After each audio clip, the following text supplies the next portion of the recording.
Imagine a way to keep your garden alive through a heat wave or holiday without lifting a hose. What if you could water your plants once every couple of weeks and still get lush greens, blooming flowers, and full harvests?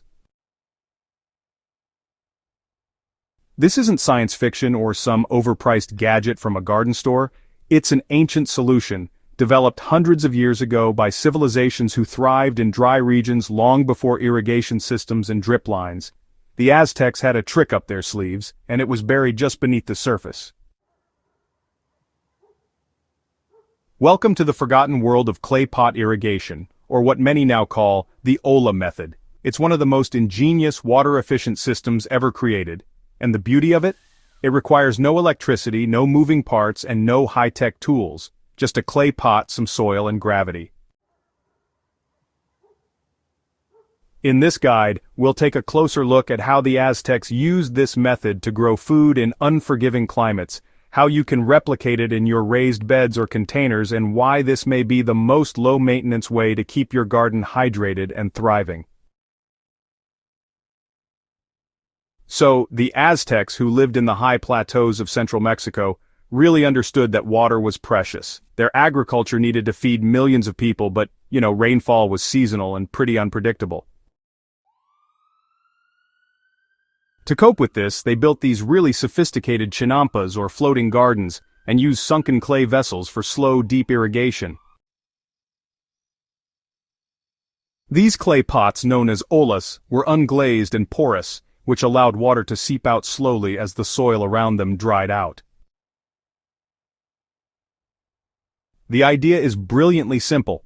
You bury an unglazed clay pot with only its neck exposed. Then, you fill it with water, and the pot releases moisture gradually into the surrounding soil. Plants growing nearby sense that moisture and send their roots toward it. Because the water seeps only as needed, there's no runoff, no evaporation loss, and no overwatering. It's like handing your plants a self-refilling cup and letting them sip when they're thirsty. So how does the olla work beneath the surface? At the heart of this system is one core principle: capillary action. The porous clay walls allow moisture to move from the inside of the pot to the drier surrounding soil, but only when the soil is ready to absorb it. Unlike top-down watering that often runs off or, just evaporates, this underground system delivers hydration exactly where it's needed, right at the roots. As your plants drink, they create these tiny moisture voids in the soil. These voids pull water from the pot through microscopic pores. The system, it regulates itself naturally. When the surrounding soil is moist, no water escapes. But when it dries out, the clay responds. This keeps the root zone at optimal moisture levels without, drowning your plants. Even better, the moisture delivery is slow and steady, which encourages deep root systems. Plants become more resilient to drought and temperature swings. And because the surface stays dry, weeds are less likely to sprout and diseases like mildew are minimized. How to set up an olla in your garden. You don't need Aztec pottery to bring this method to life. In fact, you can make your own ollas using affordable, everyday materials. Many gardeners use unglazed terracotta pots, the kind you find at any garden store. The key is that they must be porous and have no glaze or chemical coating. So, to make a basic olla, all you need to do is take 2 identical terracotta pots. First, you'll want to seal the drainage hole of one pot with something like waterproof putty, silicone caulk, or even a cork if you've got one handy. Once that's done, just glue the rims of the 2 pots together using a waterproof adhesive, and you'll end up with a capsule. After your olla is sealed and dried, go ahead and bury the pot vertically in your garden bed, leaving just the top inch or so exposed above the soil. Then fill it up with water and cover the opening with a small tile or a flat rock. This helps prevent evaporation and keeps mosquitoes from getting in.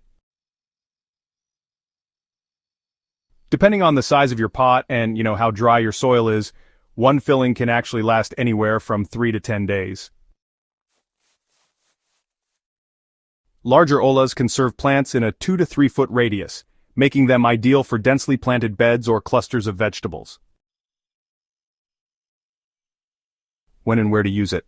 Ollas shine in dry climates, summer gardens, and really anywhere you struggle to maintain consistent moisture.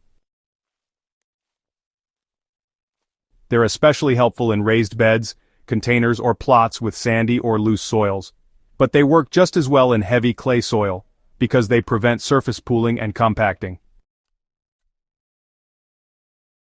This method pairs beautifully with mulch. Adding a layer of straw, shredded leaves, or bark on top of the soil reduces evaporation even more and, it really insulates the soil from heat. Together, the olla and mulch create a perfect microclimate for root growth. You can also plant strategically around the olla. Place thirstier crops like tomatoes, cucumbers, or peppers closest to the pot. Root vegetables and herbs can thrive a bit farther out. Go ahead and experiment with spacing and just, observe how your plants respond. The closer the roots are to the pot, the more direct access they have to water. This is really a lazy gardener's dream system. Honestly, one of the biggest appeals of the olla method is its low maintenance. Just fill it, cover it, and forget it. You can go on vacation and come back to thriving plants. You'll water less, save time, and reduce stress on both your garden and yourself. For gardeners who struggle with inconsistent watering, either overwatering or underwatering, this is the perfect solution. It automates one of the trickiest parts of gardening without technology. And if you live in an area with water restrictions, ollas help you stretch every drop farther. It also makes compost teas or plant brews more efficient. Instead of pouring those nutrient-rich liquids on the soil surface where they might evaporate, you can pour them into your olla and let them seep down to the roots slowly, where they do the most good. The revival of an ancient practice. What's amazing is that a technique developed centuries ago is still outperforming many modern irrigation systems today. The olla method was nearly forgotten for a time, but it's experiencing a powerful resurgence, not just in arid zones but in urban gardens, community plots, and eco-conscious homesteads around the world. Indigenous wisdom often prioritizes harmony with nature. Ollas really embody that philosophy. They don't force water into the soil, instead, they collaborate with it. They don't flood the garden, they feed it. And in doing so, they invite a deeper relationship between the gardener, the soil, and the cycles of the earth. Final thoughts: slow water, strong roots. If your garden struggles with heat, dryness, or inconsistent watering, the ancient Aztec olla method might be your saving grace. It's simple, powerful, and rooted in centuries of observation and care.